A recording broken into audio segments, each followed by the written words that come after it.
Hey guys, so this movement breakdown is going to be of the barbell bench press.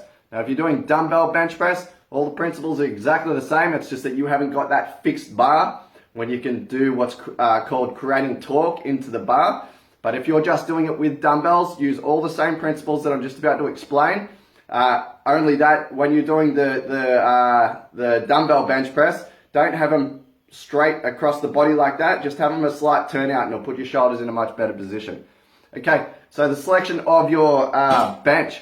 Make sure with your bench, your feet can touch the ground, at least the balls of your feet. I want them touching the ground, preferably that you can put full flat foot onto the ground. If you can't, then you can simply just put plates underneath, so just some weight plates, stick them underneath your feet so that you put your feet on the ground. Don't put them up on the bench. I've seen that a fair bit. Like, it's not too bad, but you can't get into the position that you need to. That's a much better and stronger position for your shoulders. Okay. Now the pin height, you want, when you pick it up off the racks, you want at least a couple of inches of height. Okay. You don't want it too low, because then if you do start to load it up, then you're not going to be able to press that weight up from a dead position from a very low pin height. But you want it, low enough so that when you are loaded up and your shoulders are sinking in, you've still got that clearance there and you can just quickly rack it if you need to.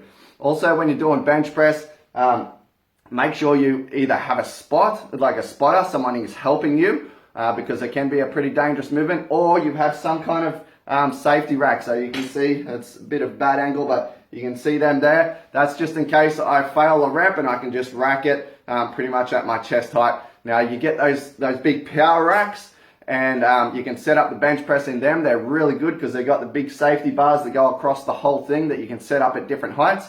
Just chuck your bench in the power rack and put the hooks on the inside and use those safety racks. It's a really good thing to use. Okay, let's get into it. So the first thing we need to worry about, actually, I'll just show you a couple of reps for the people that haven't really done many of them before.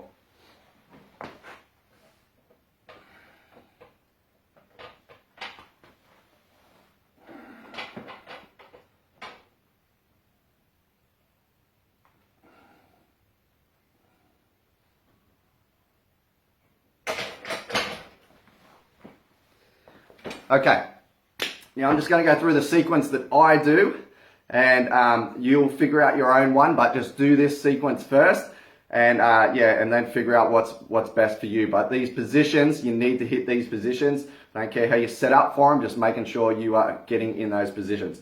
Now first, the width of your hand. So the width of your hands, the best position is for when the barbell is down on your chest or just off your chest. Your forearm is vertical.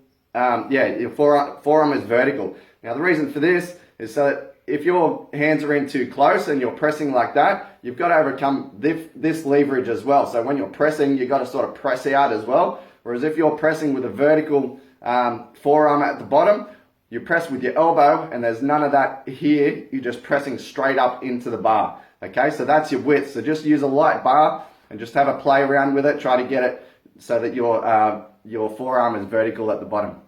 Okay, so the sequence that I go through. The first thing I do is set up my hands and get them in a good position. Now the hand grip for these, your thumb goes on the opposite side as your fingers. So there's no suicide grip. A suicide grip is where your thumbs are on the same side of your fingers.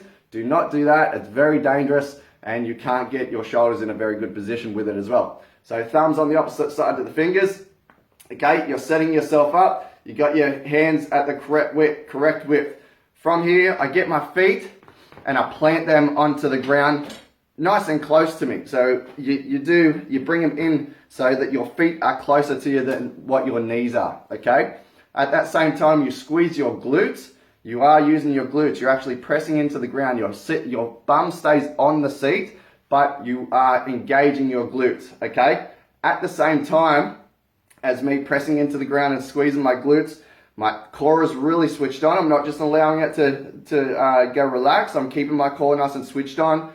But with that, there's an analogy of chucking your shoulder blades in your back pockets, okay? Because with the bench press, what you want is your shoulder blades to be pulling back and down so that essentially they are flat on the bench. And you want to be in this position before you even pull the barbell off the rack. Because if you pull the barbell off the rack and you're not in that position, you're not going to be able to get into it. Okay, so that's the big one. So feet are planted, glutes and abs are switched on, and you're pulling your shoulder blades back and down, trying to put them in your back pockets. You'll end up with an arch in your back. You would have seen the powerlifters and everything with these massive arches. Okay, that's an over-exaggeration.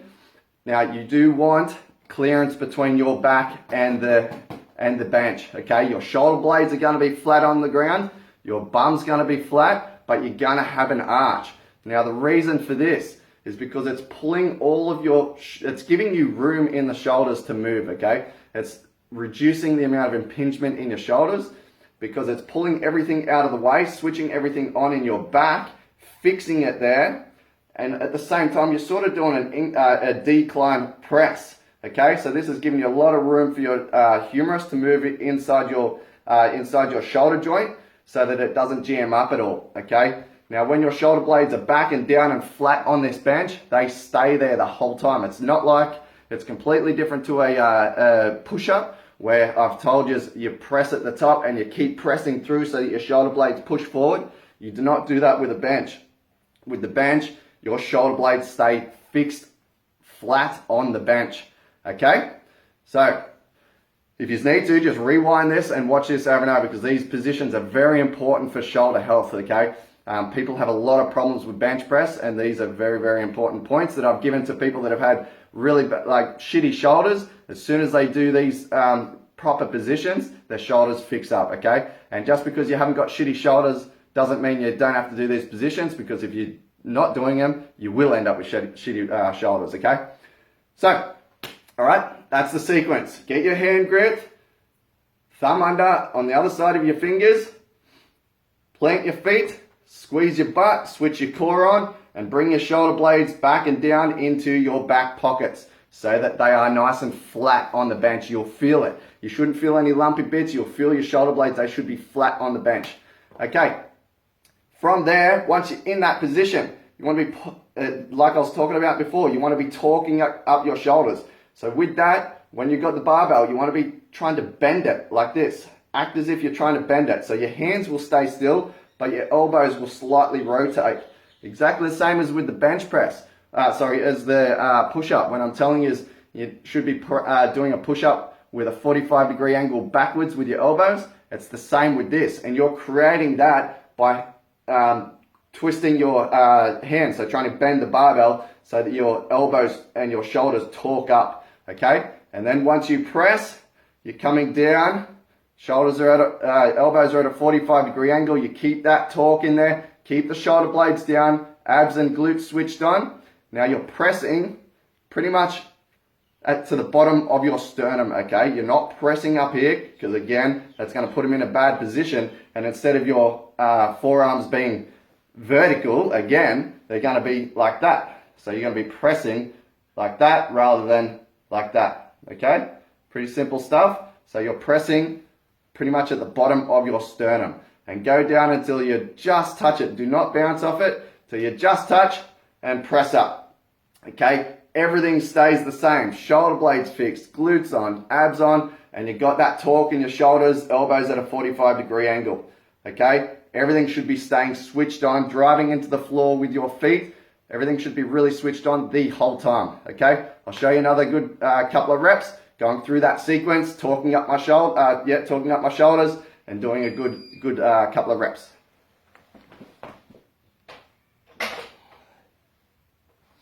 Okay, hands are fixed. Wrap my thumbs around, plant my feet, glutes, abs switched on, shoulder blades down the back pockets, torque up my shoulders a little bit, press up. Okay, keeping all of that fixed.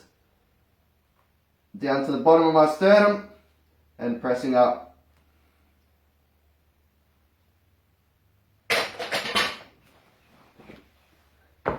Okay, practice that sequence. Do it every single time you do a bench press. It'll feel good, it'll become more natural, and it'll just be the way you bench, and you'll have heaps stronger, healthier shoulders. Good luck.